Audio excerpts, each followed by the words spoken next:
আসসালামু আলাইকুম ভিউয়ার্স, নাজফালাক কিচেনে আপনাদের সবাইকে স্বাগত।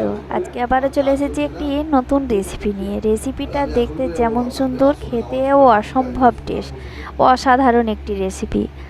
রেসিপিটা বেশি কিছু উপকরণ লাগে না, খুব কম উপকরণ দিয়ে তৈরি। আর রেসিপিটা প্রথম থেকে শেষ পর্যন্ত দেখার অনুরোধ রইল। আর আমার চ্যানেলে নতুন হয়ে থাকলে প্লিজ সাবস্ক্রাইব করে বেল বাটনটিকে অন করে পাশে থাকবেন। তবে চলুন রেসিপিতে যাওয়া যাক। তো চলে এসেছি বন্ধুরা এখানে রেসিপিতে।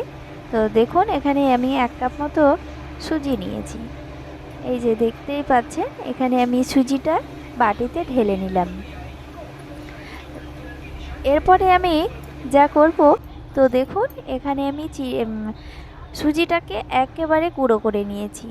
তো দেখুন, হালকা, বেশি গুঁড়ো করা যাবে না, মানে হালকা দানা দানা থাকবে। তো সেইভাবেই সুজিটাকে গুঁড়ো করে নিতে হবে, শিলপাটায় বা মিক্সারে। তো ভালো করে গুঁড়ো করে নিয়েছি। এরপরে এখানে নিয়ে নিয়েছি, ওই কাপের মেপে নিয়েছি, যতটুকু আমি সুজি নিয়েছি ততটুকুই দই নিয়েছি। তো দেখুন, দইটাও ঢেলে দিলাম, টক দই। এরপরে দিয়ে দেব ওই কাপ মেপে চিনি দিয়ে দেব। সুজি যতটুকুই নিয়েছিলাম ততটুকুই চিনিটা দিয়ে দিলাম। তো আপনারা চিনিটা পরিমাণ মতো দিয়ে দেবেন।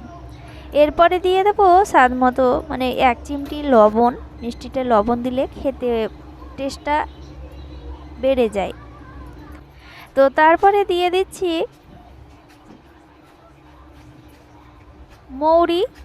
মৌরিটা আমি থেতো করে নিয়েছি, শিলপাটায় একবার বেটে নিয়েছি। তো তারপরে দিয়ে দিলাম। তারপরে দিয়ে দিয়েছি দুধ, ওই কাপে মেপে 1 কাপ মতো দুধ দিয়ে দিয়েছি। দিয়ে সব উপকরণ একসঙ্গে ভালো করে গুলে নিচ্ছি। তো দেখুন কিভাবে গুলে নিচ্ছি, আমরা যেইভাবে পাকোয়ান পিঠা তৈরি করি সেইভাবেই ভালো করে গুলে নিচ্ছি। তো দেখুন, গুলে নিচ্ছি খুব সুন্দর করে। গুলে নেওয়ার পর এটা ঢাকা দেব 5 মিনিট। তো 5 মিনিট পর ঢাকনা তুলে নিয়েছি। তো এরপরে আবারও হ্যান্ড উইক্স দিয়ে ভালো করে নাড়াচাড়া করে নিচ্ছি।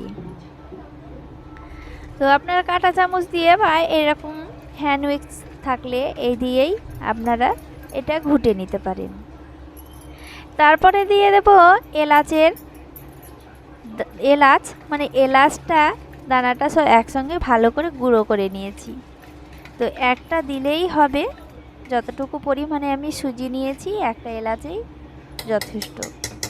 তারপরে এলাচটাও নেড়ে চেড়ে নিলাম। এরপরে দিয়ে দেব বেকিং পাউডার 1 চামচের 8 চামচ, আর 8 চামচের হাফ চামচ নিয়ে নিচ্ছি বেকিং সোডা। তো এই দুটোও দিয়ে আমি ভালো করে নাড়াচাড়া করে নিচ্ছি। তো রেসিপিটাতে দেখতেই পাচ্ছেন একেবারে কম উপকরণ দিয়ে তৈরি রেসিপিটা অসাধারণ খেতে, ছোট বড় সকলের পছন্দ করবে। তো মাখাও হয়ে গিয়েছে। তারপরে এখানে আমি বাটিতে হালকা সাদা তেল লাগিয়ে নিয়েছি।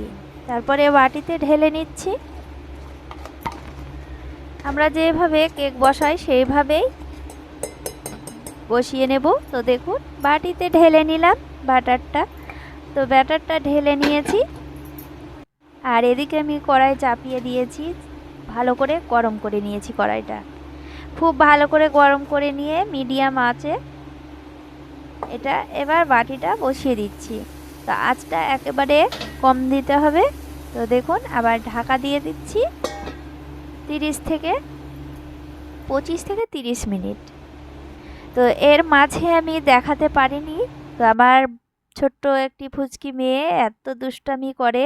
তো একটু চোখ আড়ালেই এই যে নাস্তাটাকে এত করে দিয়েছে, বারবার ঢাকনা তুলে চিপসা করে দিয়েছে। তো দেখতেই পাচ্ছেন তো, বাট খুব সুন্দর হয়েছে খেতে, আর খুব ভালোও হয়েছে। তো দেখুন, এইভাবে রেসিপিটা আপনারা তৈরি করবেন, অবশ্যই খুব সুন্দর হবে, খেতেও অসাধারণ হবে। তো রেসিপিটা ভালো লাগলে অবশ্যই লাইক কমেন্ট শেয়ার করবেন। সবাই ভালো থাকেন। ধন্যবাদ।